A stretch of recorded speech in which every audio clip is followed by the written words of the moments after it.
Hi டி சகோஸ், this is Karthika. பிளாக்கியோட நான் என்ன பண்ணிகிட்ருக்கேன்னு பார்க்குறீங்களா? இது ஆக்சுவலி என்னோடய அம்மாவோட வீடு. கீழே நாங்கள் வெயிட் பண்ணிகிட்ருக்கோம். யாருக்காகன்னு பார்த்தீங்கன்னா, ஆக்சுவலி நானுமே அவங்கள இதுக்கு முன்னாடி பார்த்ததில்ல. என்னோடய ஃப்ரெண்டோட காண்டாக்ட்லேருந்து எனக்கு அவங்க கிடச்சிருந்தாங்க. எதுக்காக நாங்கள் 2 பேரும் சேர்ந்து மோர் தென் 2 ஹவர்ஸ்க்கு மேலே நாங்கள் வெயிட் பண்ணின்னு இருந்தோம். எதுக்காகன்னா, இந்த குட்டி இருக்கா இல்லைங்களா பிளாக்கி, அவள் குட்டி போட்டு ஃபிசிக்கலி அவளும் கஷ்டப்படுறா, மென்டலி அவளும் கஷ்டப்படுறா. எனக்கு இது பெரிய மன உளைச்சலாக இருந்துச்சு.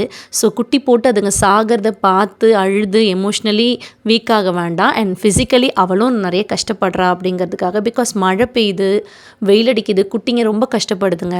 ஸோ நம்ம யாரையும் எந்த கம்ப்ளைண்ட்டும் பண்ணுறதுல ஒன்றும் பிரயோஜனம் இல்லை. ஸோ அதனால் இவளுக்கு ஃபேமிலி பிளானிங் பண்ணலான்னு சொல்லிட்டு தான் இவளை நான் மார்னிங்கே கூட்டிகிட்டு வந்திருந்தேன். ஆக்சுவலி எனக்கு இவளை தூக்கும் போது பயம்தான். பிகாஸ் நான் இதுக்கு முன்னாடி தூக்கியிருக்கேன். பட் டோராவே இந்த மாதிரி கொஞ்சம் ஃபோர்ஸ்ஃபுல்லாக பண்ணனா கடிக்க வருவா. பட் இவள் ஸ்ட்ரே டாக் அப்படிங்கிறனால கொஞ்சம் பயம். பட் பிளாக்கி வந்து ஒரு எக்ஸப்ஷனல் கேஸுங்க. எந்த விதத்துலேயும் யாரையும் மனுஷங்களை ஹர்ட் பண்ணுறதே கிடையாது. ஈவன் அதர் டாக்ஸை கூட அவள் ஹர்ட் பண்ணி நான் பார்த்ததில்ல. ஸோ ஃபைனலி அவளை கூட்டிகிட்டு போகிறாங்க ஃபார் ஃபேமிலி பிளானிங். இங்கேருந்து சண்டே கூட்டிகிட்டு போயிருந்தாங்க. தேர்ஸ்டே தான் ஆப்ரேட் பண்ணி நெக்ஸ்ட் வீக் வெனஸ்டே தான் அவள் வந்தா. பட் அவள் வரத்துக்குள்ளே அந்த 2 வீக்ஸ், அந்த 1.5 வீக்ஸ் இருக்குன்னா என்னோடய மனசு என்கிட்ட இல்லை. பிகாஸ் அவள் நல்லபடியாக வந்துடுவாளா எப்படின்னு யோசிச்சுட்டே இருந்தேன். ஃபைனலி ஒரு 7-8 நாளுக்கு பிறகு அவள் ரிட்டன் வந்துட்டா.